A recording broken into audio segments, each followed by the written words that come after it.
Hello दोस्तों, मैं संतोष गुप्ता और आप देख रहे हैं ऑप्टिकल वर्ल्ड। मैं एक ऑप्टोमेट्रिस्ट हूँ और पिछले 15 सालों से प्रैक्टिस कर रहा हूँ। दोस्तों, क्या कभी आपको भी असमंजस हुआ है कि आपको प्लास्टिक फ्रेम लेनी चाहिए या फिर मेटल फ्रेम?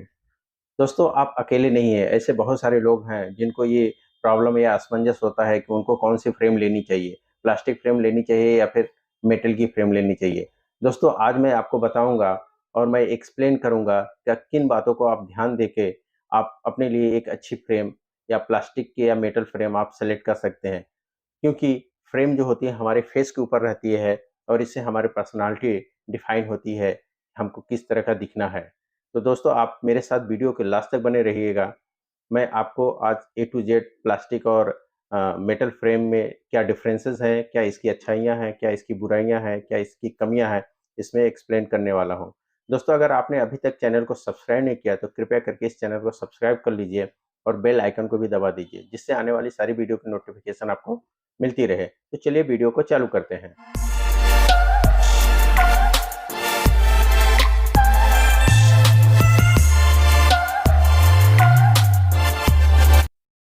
दोस्तों, ये तो डिबेट हमेशा चलता रहेगा कि कौन सी फ्रेम अच्छी होती है, प्लास्टिक फ्रेम या फिर मेटल की फ्रेम। ये हमेशा चलता रहेगा, किसी को प्लास्टिक फ्रेम अच्छी लगने वाली है तो किसी को मेटल की फ्रेम अच्छी लगने वाली है। तो चलिए पहले चालू करते हैं कि प्लास्टिक फ्रेम में क्या उसकी खूबियाँ हैं, उसके बारे में बात कर लेते हैं। देखिए दोस्तों, प्लास्टिक फ्रेम बनाने के लिए कई तरह के मटेरियल यूज़ किया जाता है। उसमें होता है acetate material, nylon material, TR material, लेकिन जो सबसे ज़्यादा फेमस मटेरियल है वो है एसीटेट मटेरियल। तो दोस्तों, पहले बात कर लेते हैं एसीटेट मटेरियल की खूबियों के बारे में कि एसीटेट मटेरियल जो होता है उसकी क्या खूबी है। दोस्तों, एसीटेट मटेरियल या प्लास्टिक जो होता है वो काफ़ी लाइट वेट होता है, जो कि आपको फ्रेम पहनने के बाद काफ़ी कंफर्टेबल आपको फ़ील होता है। इसके अलावा अगर प्लास्टिक फ्रेम की बात कर लें तो प्लास्टिक फ्रेम काफ़ी कॉस्ट इफ़ेक्टिव होती हैं, यानी इनकी जो प्राइसिंग होती है उसकी प्राइसिंग काफ़ी कम हो जाती है। जिसके बजट काफ़ी कम है, वो भी ये प्लास्टिक फ्रेम परचेज़ कर सकता है और उसको पहन सकता है। तो जिनका बजट कम है, उनके लिए प्लास्टिक फ्रेम काफ़ी अच्छा ऑप्शन हो सकता है। दोस्तों, जो प्लास्टिक फ्रेम की तीसरी सबसे बड़ी खूबी होती है, वो यह होता है कि ये प्लास्टिक फ्रेम कोरोजन फ्री होती हैं और एलर्जी फ्री होती है। कोरोजन फ्री मतलब कि इस फ्रेम के अंदर जंग नहीं लगती है।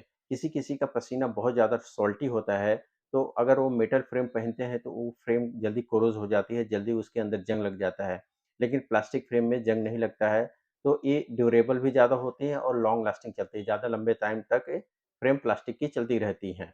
इसके अलावा ये फ्रेम निकल फ्री होती हैं, जिसकी वजह से कि इसके अंदर आपको कोई एलर्जी नहीं होती है, जबकि किसी-किसी को मेटल की एलर्जी होती है, तो उनको मेटल फ्रेम नहीं पहनना चाहिए और उससे मेटल फ्रेम से उनको एलर्जी हो जाती है। तो प्लास्टिक की जो फ्रेम होती है, वो एलर्जी फ्री भी होती है।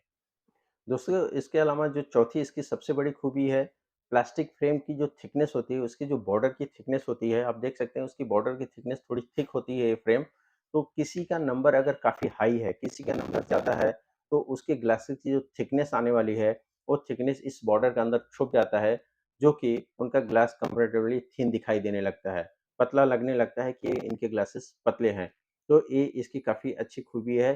किसी का हाई नंबर है तो प्लास्टिक फ्रेम को ही सेलेक्ट उनको करना चाहिए, जिससे उनके ग्लासेस की थिकनेस उस फ्रेम के अंदर हाइड हो जाएगी, छिप जाएगी और वो लुक वाइज़ अच्छा लगेगा। इसके अलावा दोस्तों, अब बात कर लेते हैं कि प्लास्टिक फ्रेम की क्या कमियाँ हो सकती हैं, उसकी जो कमियाँ हैं, ड्रॉबैक है, उसके बारे में बात कर लेते हैं। प्लास्टिक फ्रेम की जो सबसे बड़ी कमी बोल सकते हैं वो कि ये प्लास्टिक फ्रेम थिक होती है। थिक होने की वजह से ये फ्रेम आपके फेस के ऊपर काफ़ी डोमिनेंट दिखती है, काफ़ी दिख के आता है ये फ्रेम, तो काफ़ी लोगों को ये चीज़ पसंद नहीं आता है कि वो फ्रेम काफ़ी दिख के उनके चेहरे पे आए। इसकी ये कमी हो जाती है। उसके अलावा जो इसकी दूसरी कमी होती है कि इसके ऊपर नोच पैड नहीं होता है। इस तरह से प्लास्टिक फ्रेम के अंदर नोच पैड नहीं होता है, जिससे कभी अगर एडजस्ट करने की ज़रूरत होती है, फ्रेम को ऊपर या नीचे एडजस्ट करने की ज़रूरत होती है, तो उसमें हम लोग नहीं कर सकते हैं। इसके अलावा प्लास्टिक फ्रेम थोड़ा सॉफ्ट मटेरियल से बना होता है, तो उसमें लूज़ होने के चांसेस भी होते हैं। बार-बार वो फ्रेम लूज़ होके नीचे खिसक सकती है। तो इस तरह से आप समझ सकते हैं कि कुछ उसकी कमियाँ भी होती हैं। अब दोस्तों, अब बढ़ेंगे हम अपने मेटल सेक्शन की तरफ और बात करेंगे मेटल की। दोस्तों, अगर वीडियो को आपने अभी तक लाइक नहीं किया है तो प्लीज़ लाइक कर लीजिए और अपने दोस्तों और फैमिली के साथ शेयर ज़रूर करिएगा इस वीडियो को। तो दोस्तों आप बात कर लेते हैं कि मेटल फ्रेम के बारे में। मेटल फ्रेम की क्या अच्छाइयाँ होती हैं और उसको क्या कमियाँ होती हैं, उसके बारे में बात कर लेते हैं। दोस्तों मेटल फ्रेम की जो सबसे बड़ी अच्छाई या उसकी जो खूबी है, वो है कि मेटल फ्रेम कई तरह के स्टाइल में आपको मिल जाती हैं। जैसे मैं एग्ज़ाम्पल दूँ, मेटल फ्रेम आपको फुल फ्रेम में मिल जाएगी, रिमलेस स्टाइल में मिल जाएगी, जैसा मैं पहना हूँ देखिए रिमलेस में। इसके अलावा सेमी रिमलेस में आपको फ्रेम मिल जाती है, जो कि नीचे से ओपन रहता है, ऊपर रिम होता है। और मेटल फ्रेम आपको मल्टी कलर में आपको अवेलेबल होता है। उसमें आप कलर चाहिए तो आपको उसमें 8 से 10, 15 कलर आपको मेटल फ्रेम में आपको मिल जाते हैं। तो उसमें आपको स्टाइल, डिज़ाइन और कलर काफ़ी अच्छी वैरायटी मिलती है। दूसरी जो उसकी सबसे बड़ी अच्छाई होती है कि मेटल फ्रेम काफ़ी थिन होता है, उसका जो रिम होता है, आप देख सकते हैं काफ़ी थिन होता है, तो ये फेस के ऊपर विज़िबल नहीं होता है। फेस के ऊपर विज़िबल नहीं होता है तो आपको काफ़ी देखिए किसको चाहिए कि फ्रेम मेरे फेस के ऊपर विज़िबल ना रहे, तो उनके लिए ये बेस्ट ऑप्शन हो सकता है मेटल फ्रेम के। दोस्तों इसके अलावा मेटल फ्रेम की जो और खूबियाँ हैं, मेटल फ्रेम को एडजस्टेबल होती हैं, उसके नोच पैड होते हैं, तो नोच पैड की देखिए इस तरह के नोच पैड होते हैं, तो इस नोच पैड की होने की वजह से इसको एडजस्ट किया जा सकता है। फ्रेम आपको ऊपर पहनना है तो ऊपर पहन सकते हैं, नीचे पहनना है तो नीचे पहन सकते हैं और इस फ्रेम को आप एडजस्ट करके और ये फ्रेम जल्दी लूज़ भी नहीं गिरती है। तो इस तरह से फिटिंग इसकी काफ़ी अच्छी आती है। मेटल फ्रेम जो होती है दोस्तों वो कई तरह के मटेरियल होता है उसमें जैसे कि आप स्टेनलेस स्टील हो गया, मोनल मेटल हो गया, टाइटेनियम हो गया, बीटा टाइटेनियम हो गया, ये सारे मटेरियल में आपको मेटल फ्रेम मिलती है। टाइटेनियम जो मटेरियल होता है अगर आपको काफ़ी लाइट वेट फ्रेम पसंद है तो आप टाइटेनियम मटेरियल में भी बना सकते हैं। इसके अलावा दोस्तों आप बात कर लेते हैं कि मेटल फ्रेम की कमियों के बारे में, तो मेटल फ्रेम की जो सबसे बड़ी कमी हम मानेंगे, मेटल फ्रेम के अंदर आपको कोरोज़न होने की प्रॉपर्टी मिलती है। तो अगर आप नॉर्मल मेटल में लेते हैं तो उसको ईज़िली वो कोरोज़ हो जाता है और उसमें जंग लगने के चांसेस होते हैं। जिसकी वजह से उसमें जल्दी ही जंग लग जाता है और वो फ्रेम खराब हो जाती है। उसके अलावा अगर मेटल फ्रेम की कमी के बारे में बात करें तो उसमें नोचपैड होता है और नोचपैड की वजह से कभी-कभी लोगों के नाक पे उसका निशान भी छोड़ता है। तो इस तरह से इसकी मेटल फ्रेम की कमियाँ हो जाती हैं। अब दोस्तों हम लोग एक समराइज़ करेंगे कि किसको किस तरह की फ्रेम लेनी चाहिए। दोस्तों, आप बात कर लेते हैं कि कौन-सी फ्रेम आपको फिट बैठता है। तो दोस्तों उसमें सबसे जो बड़ी बात आती है बजट की, प्राइस की। अगर आपका बजट कम है तो आप प्लास्टिक फ्रेम में जा सकते हैं, आपके बजट के हिसाब से उसमें फ्रेम आपको मिल जाएगी।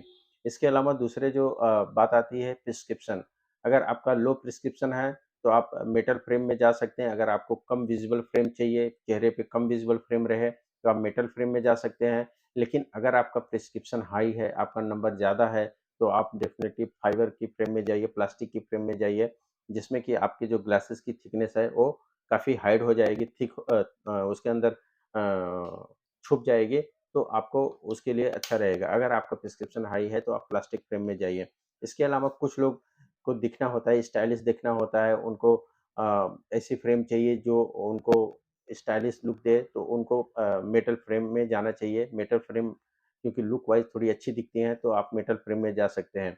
इसके अलावा जिनको एडजस्टमेंट की प्रॉब्लम होती है, उनको फ्रेम उनके नाक पे बरोबर फिट नहीं बैठता है, तो उनको मेटल फ्रेम जाना चाहिए। अगर किसी को प्रोग्रेसिव लेंसेज़ बनाते हैं, तो प्रोग्रेसिव लेंसेज़ में कभी-कभी centre marking up and down हो जाता है।